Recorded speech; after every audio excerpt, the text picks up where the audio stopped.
Hei, tere hommikust müügirahvas ja kõik ettevõtjad. 25. nädal. Täna tervitan ma teid siit natukene teise koha pealt kui tavaliselt, et otsustasin autost välja tulla ja vaatasin, et uskumatu, et esmaspäeva hommikul ei saja, aga vist sõnasin ära, et juba piisad langevad. Sellegipoolest, millest täna räägime? Täna räägime suurelt unistamisest.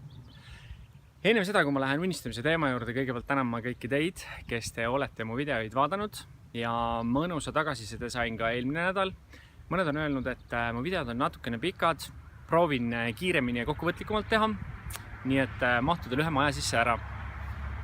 Sellegipoolest, ennem kui ma lähen suurelt unistamise juurde, ennem tahaksin ma korraks mõtiskleda selle üle, et kui te vaatate oma elu ja kui te vaatate oma elus juhtuvaid asju, siis mingid pisikesed asjad muudavad teie elu ja muudavad teie saatust ja muudavad teie käekäiku ja muudavad teie töökarjääri.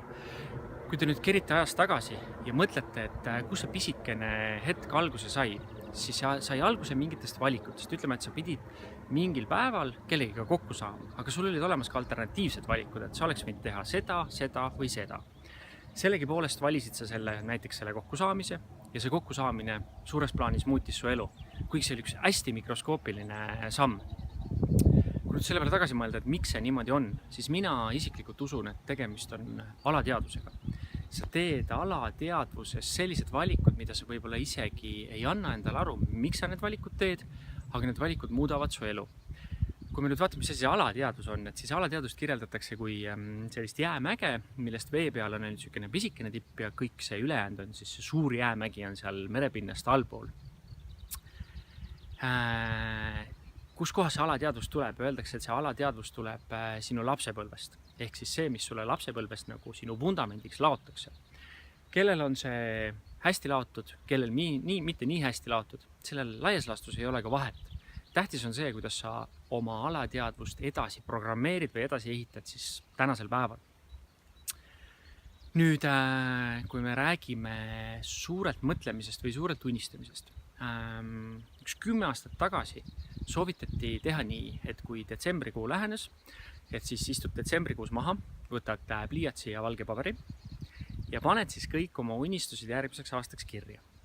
Nüüd jaanuaris vaatad siis sellele paberile otsa ja teed siis oma nende iga unistuse täitmiseks tegevuskava.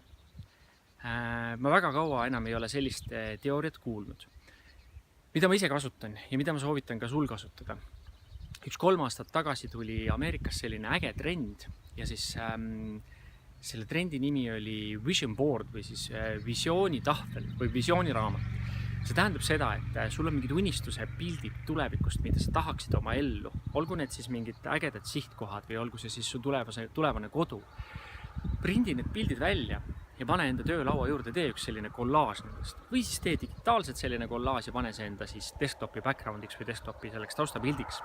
Ehk siis selle mõte on see, et iga kord, iga hetk, kui sa seda kollaaži vaatad, siis need sinu unistused tõmbavad sind ja sa ei unusta neid ära, vaid need on kogu aeg su silme all. Nüüd, mida mina täna kasutan ja millesse mina täna usun, on see, et aegu tagasi veel ma panin oma unistused kirja iga nädala esmaspäeval ja siis proovisin neid nagu meeles hoida. Täna teen ma seda iga päev. Põhimõtteliselt iga hommik panen ma oma unistused kirja. Selleks kulub sul päevas kui palju? Hommikul võib-olla, ma ei tea, 3 minutit, 5 minutit, 7 minutit. See on nii üürikene aeg selleks, et oma unistusi kirja panna, et see kindlasti tasub seda ära. Ja mis selle unistuse kirja panemise juures on naljakas, on see, et ära vaata kunagi, mida sa eelmine päev kirja panid. Miks see hea on? See on hea sellepärast, et see aitab sul välja selekteerida need, mis on lihtsalt mingid sõnakõlksud või mingid mõttekõlksud ja need, mida sa päriselt, need asjad, mida sa päriselt oma ellu tahad.